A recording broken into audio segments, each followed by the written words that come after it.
खिड़की के पास खड़ी सिमरन सोच रही थी भाई दूज आने वाली है, पर इस बार न तो माँ ने फ़ोन करके भैया के आने की बात कही और ना ही मुझे आने को बोला। ऐसा कैसे हो सकता है? हे भगवान, बस ठीक हो सब कुछ।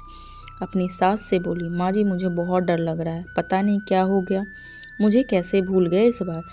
सास ने इजाज़त देते हुए कहा, कोई बात नहीं बेटा, तुम एक बार खुद जाकर देखाओ। सास की आज्ञा मिलने भर की देर थी कि सिमरन अपने पति साथ मैके आ पहुंची, परंतु इस बार घर के अंदर कदम रखते ही उसे सब कुछ बदला सा महसूस हुआ। पहले जहां उसे देखते ही माँ पिताजी के चेहरे खुशी से खिल उठते थे, इस बार उन पर परेशानी की झलक साफ दिखाई दे रही थी। पहले भाभी उसे देखते ही दौड़ी चली आती और प्यार से गले लगा लेती थी, पर इस बार दूर से ही एक हल्की सी मुस्कान दे डाली। भैया भी ज़्यादा खुश नहीं दिखे। सिमरन ने जैसे तैसे एक रात बिताई, परंतु अगले दिन जैसे उसके पति उसे मायके छोड़ वापस गए, उसने अपनी माँ से बात की। तब उन्होंने बताया, इस बार कोरोना के चलते भैया का काम बिल्कुल बंद हो गया, ऊपर से और समस्याएं, बस इसी वजह से तेरे भैया को तेरे घर भी ना भेज सकी।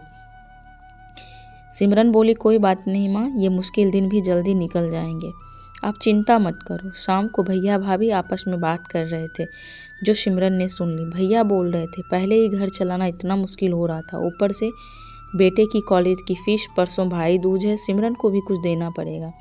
भाभी बोली, कोई बात नहीं, आप चिंता ना करें, ये मेरी चूड़ियाँ बहुत पुरानी हो गई है, इन्हें बेचकर जो पैसे आएंगे उससे सिमरन दीदी को त्यौहार भी दे देंगे और कॉलेज की फीस भी भर देंगे। सिमरन को यह शब्द सुनकर बहुत बुरा लगा। भैया भाभी ये क्या बातें कर रहे हैं? क्या मैं यहाँ उनको तंग करके कुछ लेने ही आती हूँ? वो अपने कमरे में आ गई।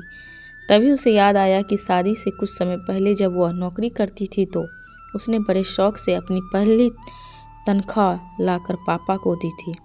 तब पापा ने कहा था, ये पैसे अपने पास ही रख ले बेटा, मुश्किल वक्त में काम आएंगे।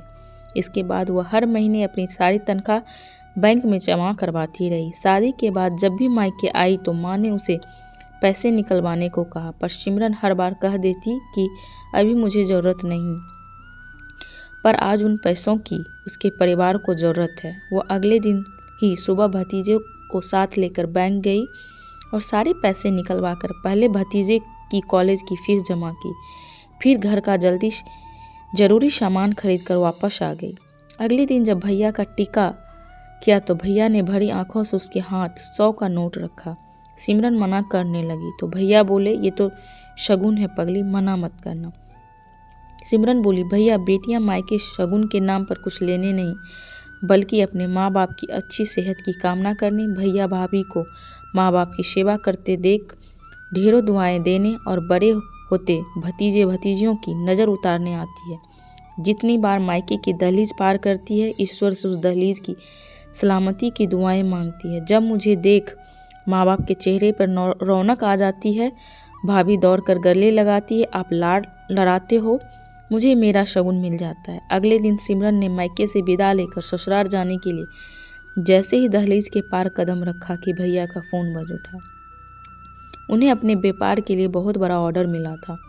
वे सोचने लगे, सचमुच बहन बेटियां मायके कुछ लेने नहीं बल्कि अपनी बेशकीमती दुआएं देने आती हैं। जब वे घर की दहलीज पार कर अंदर आती है तो बरकत भी अपने आप भीतर चली आती है। हर बहन बेटी के दिल की तमन्ना होती है कि उसका मायका हमेशा खुशहाल रहे और तरक्की करे। मायके की खुशहाली देखकर उसके अंदर एक अलग ही ताकत भर जाती है, जिससे उसके अपने जीवन में पेश आने वाली मुश्किलों का वो डटकर सामना कर पाती है। भैया की आंखों से खुशी के आंसू बहने लगे।